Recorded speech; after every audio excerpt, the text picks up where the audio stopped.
Benjamin Franklin, the quintessential American polymath, offered the fledgling nation and the world an enduring collection of practical wisdom.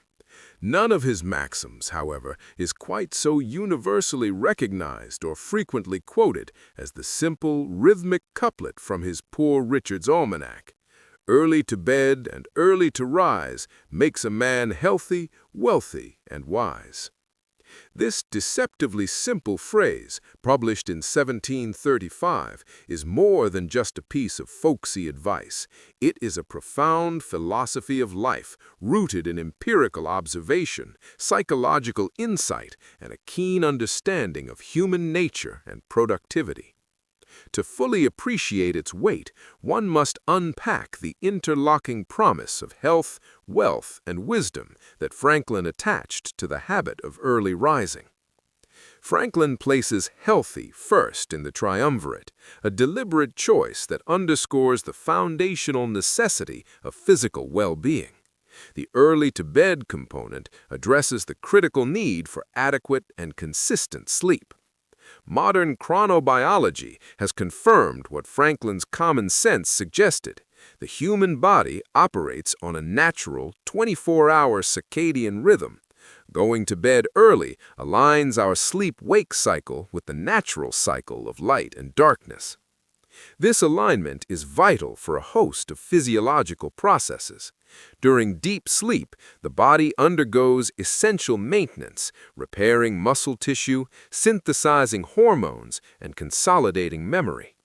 Chronic sleep deprivation, the inevitable result of late nights and early, unrefreshed mornings, is linked to a litany of ailments, including impaired immune function, increased risk of cardiovascular disease, and metabolic disorders like type 2 diabetes.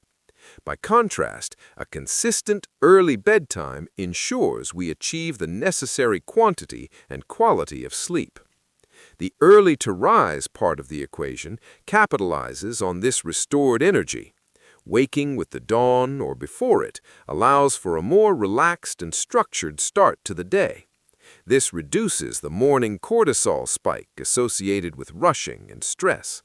An early morning provides time for physical activity, a walk, calisthenics, or even just stretching, which further boosts metabolism, improves mood through endorphin release, and sets a positive, energetic tone for the day. In Franklin's view, health is not merely the absence of illness, but a state of robust energy and mental clarity, which is directly fueled by a disciplined sleep schedule. Next, Franklin links the habit to wealthy. This connection is where his Puritan work ethic and pragmatic American spirit shine most brightly. The wealth Franklin speaks of is not just about accumulating money, but about the efficiency and prudence with which one manages their most finite resource, time. The hours between the early morning and the typical workday are often referred to as the golden hours or deep work time. These hours are typically free from the constant distractions of email, meetings, phone calls, and the demands of family life. For an entrepreneur, artisan, or scholar like Franklin, this block of uninterrupted time is invaluable. It is during this period of peak cognitive function that the most difficult, high-leverage tasks can be tackled. By rising early, one can complete significant work before the world even begins to stir, creating a powerful sense of accomplishment and momentum. This disciplined habit directly contributes to wealth in two ways. Increased productivity. More focused, high-quality work means higher output and better results, which naturally translates into greater professional success and financial reward. Frugality and prudence. Late nights are often expensive. They're the hours consumed by socializing, entertainment, or simply burning midnight oil inefficiently. Early rising inherently promotes a quieter, more frugal lifestyle. Franklin, the master of economy, understood that time wasted is opportunity lost, and opportunities seized in the quiet dawn are the building blocks of financial independence. The proverb is thus an injunction against both sloth and costly leisure. Finally, the ultimate reward Franklin promises is to be wise. This is arguably the most complex and important consequence of the habit. Wisdom, unlike health and wealth, is an inner state of mind, a compound of knowledge, judgment, and ethical understanding. The early morning provides the perfect crucible for the cultivation of wisdom. By rising early, one is gifted a period of mental solitude and clarity. This quiet time is ideal for introspection, planning, and continuous learning, the three pillars of personal wisdom. Introspection. Franklin himself was a meticulous self-improver. His famous project of attaining moral perfection involved daily self-examination and charting his progress against 13 virtues. The quiet of the early morning is essential for this kind of rigorous, self-critical reflection. It allows for the thoughtful processing of the previous day's events and the calibration of one's actions towards long-term goals. Learning and study. The early hours are a cognitive sweet spot for absorbing and retaining complex information. Before the mind is cluttered with the day's trivialities, it is best equipped for serious reading, writing, or study. Franklin's own vast knowledge, which made him a successful inventor, politician, and author, was built upon a lifelong habit of early morning reading. The connection is direct. Early rising creates the time for study, and study creates knowledge, which, when filtered through experience and reflection, becomes wisdom. Improved judgment.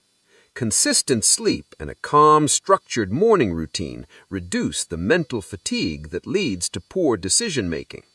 A well-rested mind, unhurried by the pressure of the clock, possesses superior cognitive function, allowing for greater objectivity and better long-term judgment.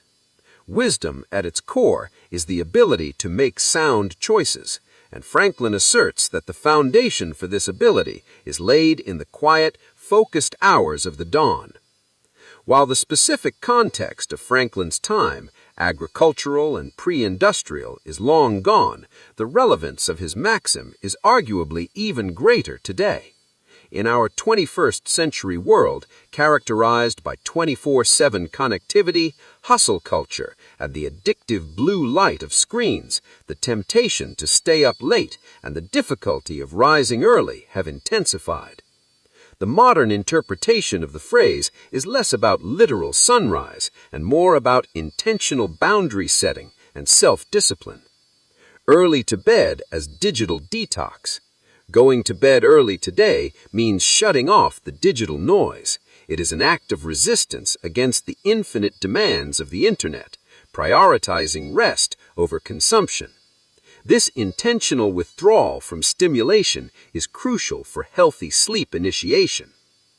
Early to rise as time sovereignty. The early morning is the only time slot truly owned by the individual. It is not dictated by an employer, a meeting schedule, or social expectations.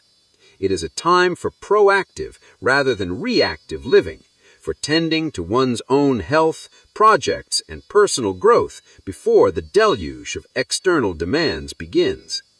This sovereignty over time is the ultimate precursor to wealth and success in a hyper-competitive, time-poor world. In essence, Franklin's adage is a powerful argument for a disciplined, structured life. It posits that a man or woman who can master the transition between day and night, the bookends of their waking existence, will have the psychological and physiological momentum to master all other aspects of their life. The disciplined scheduling of sleep is a gateway habit.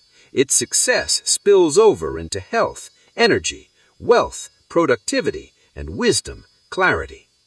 Benjamin Franklin's maxim, "Early to bed and early to rise makes a man healthy, wealthy, and wise," is not merely a piece of quaint 18th century advice.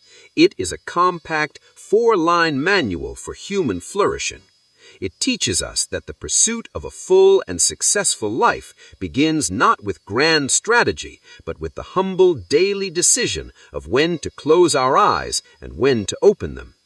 By anchoring our lives to the natural rhythms of the day, we secure the three great prizes of existence: the health that sustains action, the wealth that affords independence, and the wisdom that lends meaning to it all.